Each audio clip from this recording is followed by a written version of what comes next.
Check this out. Oh! That's another 40.04. 432.17 ounces. The Klondike doesn't forgive mistakes.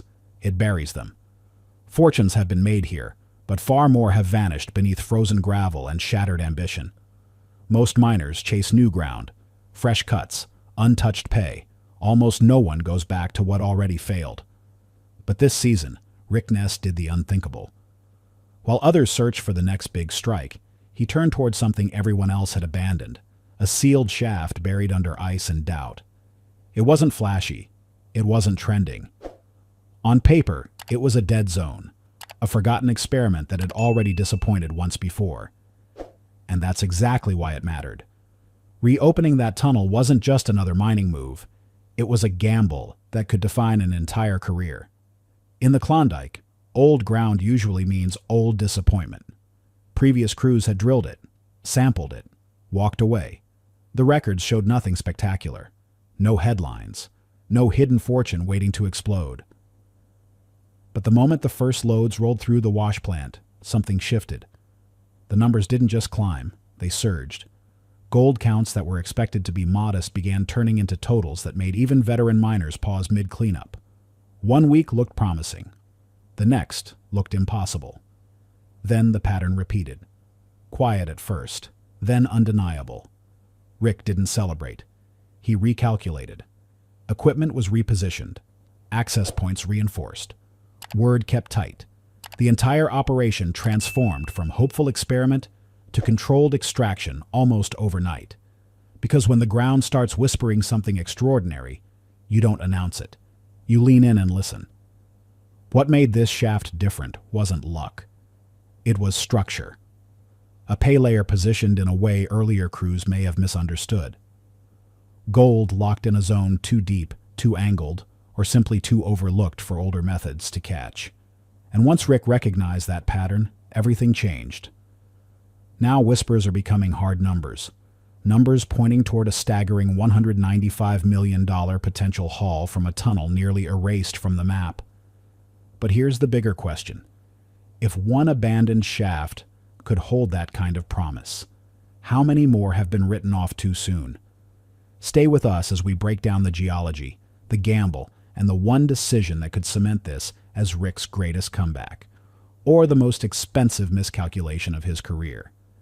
And if you're tracking the biggest gold breakthroughs of the season, make sure you subscribe so you don't miss what happens next.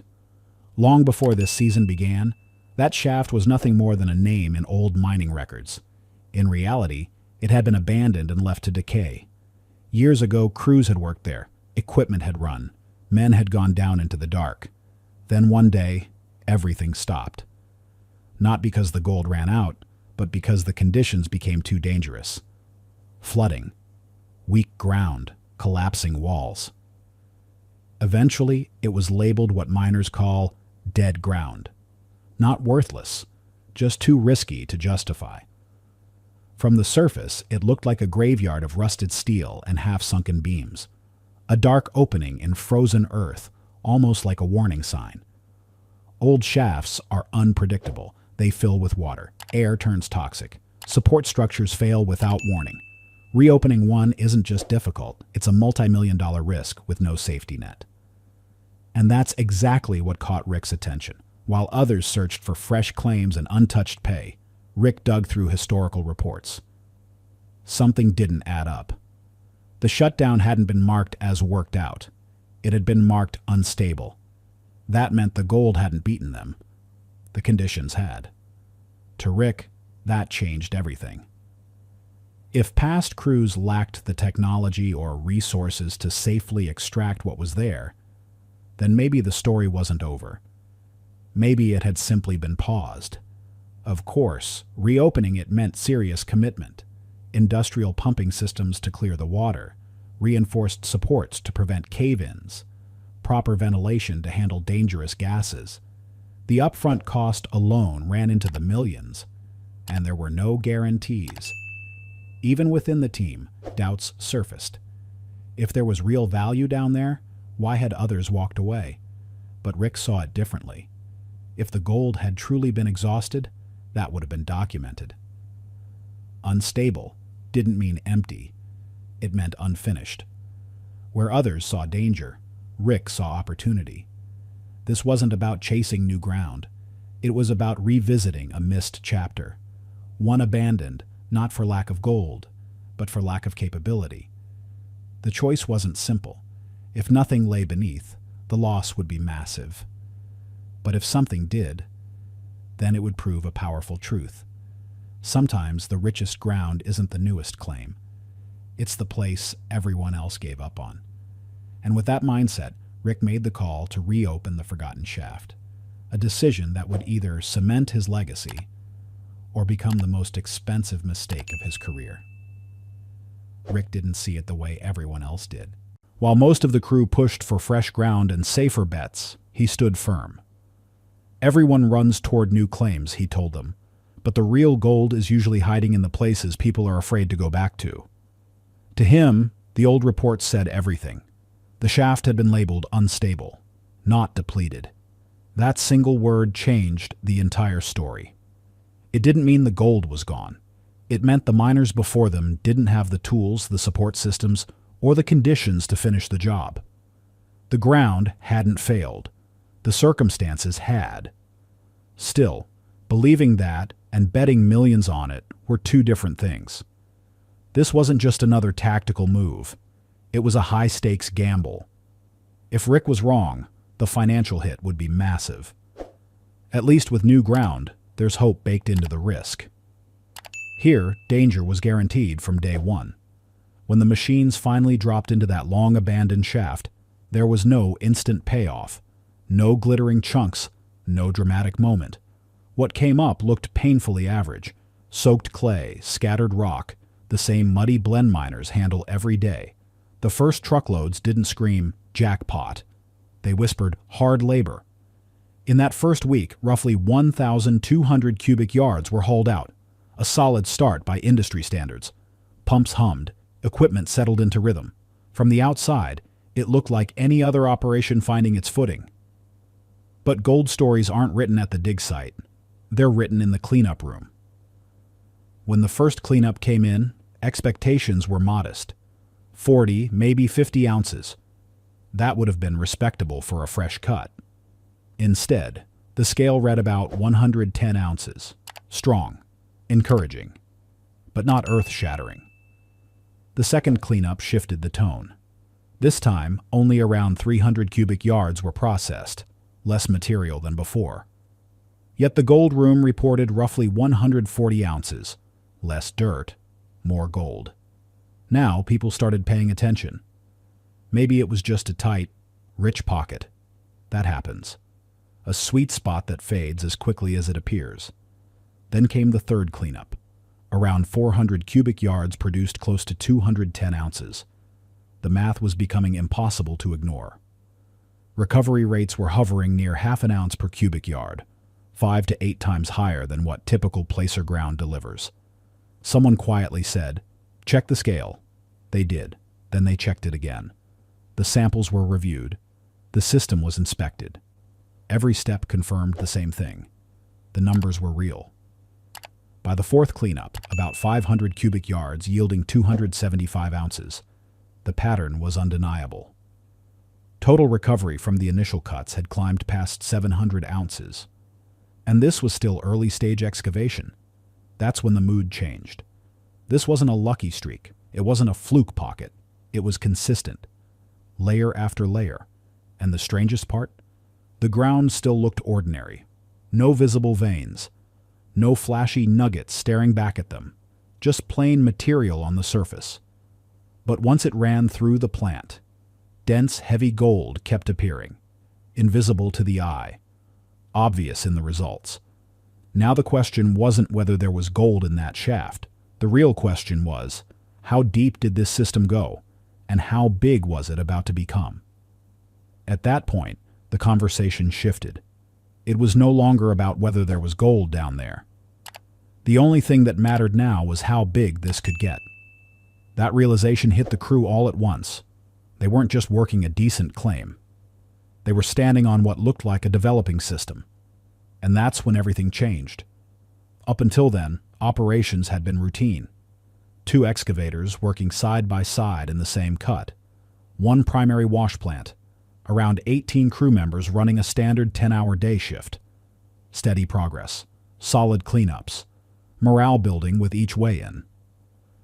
But once total recovery pushed past 700 ounces, Rick made a series of moves that caught everyone off guard. First, he repositioned equipment. Instead of both excavators focusing on the same hot zone, one was reassigned to a nearby section. On the surface, it looked like the dig was expanding. But in reality, the richest zone was now being worked more precisely, not more aggressively. Fewer machines, more focus. It wasn't about moving more dirt, it was about targeting the right dirt. Then came the shift change. The single 10-hour day schedule was replaced with split operations, day and night. The night shift was shorter, but combined, processing time jumped nearly 30%. The wash plant began pushing through 1,000 to 1,200 cubic yards daily, well above the previous 700 to 800 average. Production wasn't just steady anymore, it was accelerating. But the most noticeable shift wasn't mechanical, it was informational. Earlier in the season, cleanup results were transparent. Yardage, ounces, recovery rates, everything was openly discussed. Now, detailed reports were restricted. Only a handful of senior crew saw full numbers. Everyone else got a simple update. We're doing well. That raised eyebrows. Why redirect equipment away from the strongest ground? Why extend processing hours but limit output data? Why slow digging in some cuts while intensifying others? After the 5th cleanup delivered roughly 540 ounces from about 1,100 cubic yards, the answer became harder to ignore. Total recovery was now nearing 1,200 ounces, millions of dollars worth of gold in just weeks. And yet, the site didn't feel celebratory. No loud cheers, no open breakdowns of the numbers, just quiet efficiency. Some believed it was security. Big numbers attract attention. Information control is smart, but others sensed something deeper. Was Rick protecting the claim or protecting the timing? In mining, value isn't only about how much you pull out of the ground. It's about when and how you reveal it. That's when the operation stopped being purely technical. It became strategic. Then came the layer that changed everything. After weeks of steady excavation, the crew pushed deeper, around 35 to 40 feet down. The upper layers had been standard placer material, loose gravel, sandy clay, scattered rock. Nothing visually spectacular. But as the excavators bit into the deeper cut, the texture shifted. The material felt heavier, denser, tighter. In the bucket, it carried a faint shimmer, fine particles catching light in a way the upper layers never had. At first, it was dismissed as just another transition layer, until it hit the plant. Roughly 250 cubic yards of this new material went through the wash system. When the cleanup was complete, the gold room fell silent, nearly 190 ounces, from just 250 cubic yards. That wasn't a good result. That was high-grade ground. The recovery rate was off the charts, far beyond what typical placer operations deliver. And unlike the earlier cleanups, this wasn't spread across large volumes. This was concentrated. For the first time, it became clear they hadn't just found a productive shaft. They had intersected a high-grade pay layer. And if that layer continued beyond the current cut, then what lay beneath them wasn't just a profitable zone. It was a system with depth, and that meant the real discovery might still be waiting further down. This wasn't just impressive, it was abnormal. At roughly 0.75 ounces per cubic yard, the recovery rate was running 7 to 10 times higher than what standard placer ground typically delivers. That kind of yield doesn't come from a lucky streak. It points to structure, to concentration, to something geologically different. The crew began noticing it immediately. The pay wasn't loose and scattered like normal surface wash. The material felt compact, mineral-heavy, almost weighted. And the gold itself wasn't showing up as fine flour. It was coming out dense, solid, substantial. From a geological standpoint, that suggested long-term concentration. Not gold that simply washed in and settled randomly, but material that had been locked into a defined zone over time. This wasn't behaving like a typical placer deposit anymore. And once they fully cut into that layer, production exploded. Daily cleanups that had once averaged 120 to 150 ounces suddenly jumped to 250. Some days flirted with 300 ounces, running around 1,000 cubic yards through the plant, now delivered close to 600 ounces, more than double earlier returns. Within a single week, cumulative recovery pushed past 2,000 ounces. And it was all coming from the same layer. That's when the scale of the entire operation shifted. What had started as a calculated risk was now clearly a high-output production zone. Processing hours expanded. Equipment ran longer. The wash plant stretched toward 16-hour operating days. For the first time, the crew understood they weren't just on good ground. They had intersected an unusually rich concentration belt. Gold wasn't just present. It was densely packed. And when daily recovery doubles almost overnight, it's a signal that something fundamentally different is happening underground. As ounces continued stacking up, projections became unavoidable. Total recovery soon approached 5,000 ounces, and climbing. At the current pace, estimates suggested the season could finish somewhere between 80,000 and 85,000 ounces if continuity held. With gold trading around $2,000 to $2,500 per ounce at the time, that placed potential value in the range of $165 to $195 million. That number changed everything. This was no longer just a productive cut. It was a high-value operation requiring serious management. When weekly output started reaching 3,000 to 4,000 ounces, security became critical. Previously, gold was stored temporarily and transported on a routine schedule. Now, a single week's recovery could represent $6 to $8 million in value. That kind of volume can't sit casually in a safe. Security personnel were increased. Access to the gold room was restricted. A dedicated record-keeping team was assigned to track every ounce. After each cleanup, gold was sealed into secure containers and transported under scheduled, controlled conditions to a designated facility.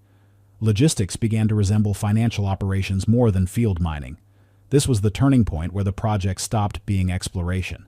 It became a high-stakes enterprise, where each day underground translated into millions of dollars above ground. Every decision now balanced productivity with protection, efficiency with risk. The crew understood the magnitude. They weren't simply digging a claim anymore. They were managing a property with a projected value nearing $195 million. And at that level, mistakes aren't minor. They're catastrophic. Word travels fast in the Klondike. At first, other miners chalked it up to a strong season, a hot streak. But as cumulative totals climbed toward 25,000 ounces and forecasts pushed toward 80,000, attention sharpened. Geologists began asking questions, because the pattern didn't look typical. The pay carried an unusually high ratio of heavy minerals. The gold was dense, compact, and consistently concentrated. It didn't match the scattered behavior of traditional placer systems. Preliminary geological interpretations suggested something intriguing. This might have been a missed concentration corridor, a zone previously overlooked because earlier operations lacked the depth capability or stabilization methods to reach it safely. In other words, this shaft may never have been empty. It may have simply been misunderstood. And if that was true, then the $195 million estimate wasn't just a lucky projection. It was the result of finally unlocking a system that had been sitting there for decades, waiting for someone willing to take the risk. If that interpretation is correct, then this wasn't just a lucky strike. It was a missed zone. That doesn't mean every abandoned claim is hiding a fortune. Most won't be. But it does suggest that some ground may have been abandoned, not because it was empty, but because it was ahead of its time. Technology evolves. Methods improve. Geological models become sharper, and sometimes what looked like dead ground years ago turns out to be unfinished ground. So this discovery may not simply represent the success of one season, it may be a reminder.